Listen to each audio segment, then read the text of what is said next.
Bonsoir.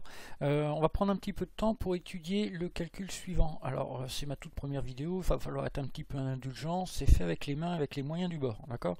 Donc, mais bon, ce qu'on va faire ici, c'est qu'on va étudier i.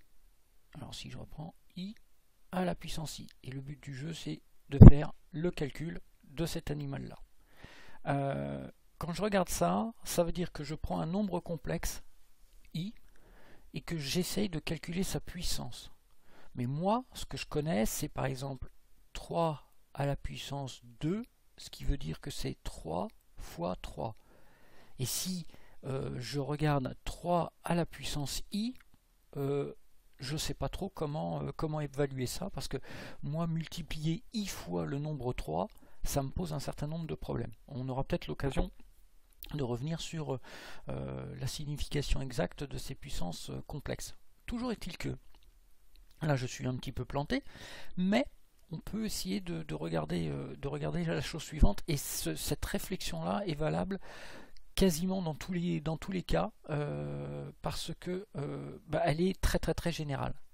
Lorsque j'ai des puissances à étudier, je pourrais m'intéresser à la chose suivante. Je peux toujours écrire que x, quel que soit le nombre, hein, c'est égal au logarithme de exponentielle de x. Pourquoi?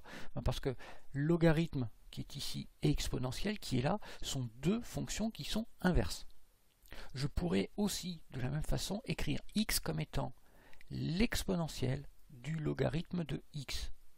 Ouais, c'est exactement la même raison, hein, parce que exponentielle et le log sont deux fonctions inverses. Ok. Et là on se dit, ouais, c'est bien gentil Philippe, mais qu'est-ce que tu veux qu'on en fasse de cette histoire-là? Bah, si on regarde l'exponentielle si on regarde le logarithme de l'exponentielle de i sur i, de i puissance i, ça ne va pas nous donner grand chose. Par contre, si je me dis, tiens, i à la puissance i, c'est égal à l'exponentielle du logarithme de i à la puissance i, là je vais pouvoir faire des choses. Pourquoi? Tout simplement parce que je sais que si j'ai le log de x à la puissance y, je sais que c'est y log de x. Appliqué au cas précédent, je vais être donc capable d'écrire que i à la puissance i, c'est égal à l'exponentielle de logarithme de i multiplié par i.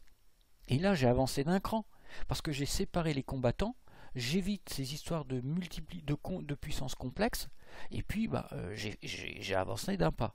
Bon, j'ai un petit souci quand même, hein, c'est qu'il faut que j'arrive à évaluer logarithme de i, le logarithme d'un nombre complexe pur. Ouais. Comment est-ce qu'on pourrait faire ça? Alors là, il va falloir qu'on remarque quelque chose, c'est que si je suis dans le plan complexe et que j'ai un nombre complexe qui va être écrit sous la forme a plus ib, que je peux écrire si le rayon est égal à 1, je vais ici avoir cosinus θ, et ici je vais avoir sinus θ. Donc dans mon cas, hein, mon nombre complexe z, il va être de la forme 1 fois cosinus θ plus i sinus θ. Ok. Et ça, c'est une notation que je peux transformer encore avec une notation dite notation exponentielle qui va me permettre d'écrire des choses du style z est égal à exponentielle de i θ, avec θ qui est l'angle que j'ai ici. Alors la notation exponentielle se justifie de moult façons. La première des choses, hein, c'est que y a un truc qui est tout bête, hein, c'est que, alors si je fais un peu le ménage de ce côté-là, ici, si je définis une fonction, je reprends mon pinceau, si je définis la fonction phi de t comme étant égale à cosinus de t plus i sinus de t, et si on prend le temps de calculer un petit peu les choses, on va remarquer que phi de t1 plus t2, c'est égal à phi de t1 multiplié par phi de t2. Et ça se comporte exactement de la même façon que lorsque je dis que l'exponentielle de x plus y, c'est égal à l'exponentielle de x fois l'exponentielle y. Il y a une autre raison qui tente à venir vers la notation exponentielle, c'est que la fonction qu'on avait, la fonction phi que l'on a, d'accord, donc si je reprends phi de t égale cos de t plus sinus de t, si je m'amuse à calculer la dérivée, phi prime de t, en dérivant par rapport à t, je vais me retrouver avec quelque chose qui va valoir i phi de t. D'accord? Mais ça nous rapproche beaucoup avec, pour peu qu'on ait la bonne condition initiale avec phi de 0 qui vaut 1, qui est le cas, si je prends phi de 0, ça fait cosinus 0, ça vaut 1, plus i sinus 0, c'est bien 0, et ça vaut bien 1. Et donc, cette équation, c'est une équation différentielle, c'est exactement la même équation qu'on a utilisée pour introduire, par définition, l'expression exponentielle. Donc, toujours est-il que la chose qui est à noter, c'est que un nombre complexe peut s'écrire, lorsqu'il a un module, un rayon de 1, il va s'écrire sous cette forme exponentielle de iθ. Si jamais il avait un module r, une distance, ça serait r exponentielle de iθ. Ok. Maintenant, comment est-ce que je vais pouvoir utiliser ça pour avancer d'un cran? On va faire un peu le ménage. Donc, je vais faire le ménage ici. Donc, je vais pouvoir, si je reprends mon pinceau, je cherchais à calculer le logarithme népérien de i. Bon, c'est pas très facile à évaluer. Par contre, ce que je peux faire, c'est de me dire que i, c'est égal à exponentielle i pi sur 2. Pourquoi? Parce que si je prends le nombre i qui est ici, c'est bien le nombre complexe qui a un angle θ qui vaut pi sur 2, et il a, lui, un module qui vaut 1. Donc i, c'est bien exponentielle de i pi sur 2.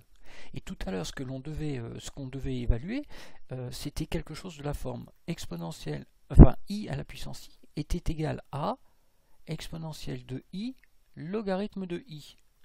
Ici, ce que je fais, c'est si je remplace les choses, ça va devenir exponentielle de i logarithme de quoi? De exponentielle de i pi sur 2. Mais ça, on va pouvoir le simplifier parce que la fonction log et la fonction exponentielle sont des fonctions qui sont inverses. Donc ça va donner quoi? Ça va nous donner i à la puissance i qui va valoir exponentielle de i logarithme de exponentielle de blablabla, ça va nous donner blablabla. Donc ici, ça va nous faire i pi sur 2. Autrement dit, exponentielle de moins 1 pi sur 2. I fois i, ça fait... Et donc, on remarque que i à la puissance i, c'est égal à exponentielle de moins pi sur 2. Et on a terminé. Si je regarde et si j'utilise ma calculatrice préférée, ça vaut à peu près 0,20 788, un truc comme ça, soit à peu près 20%.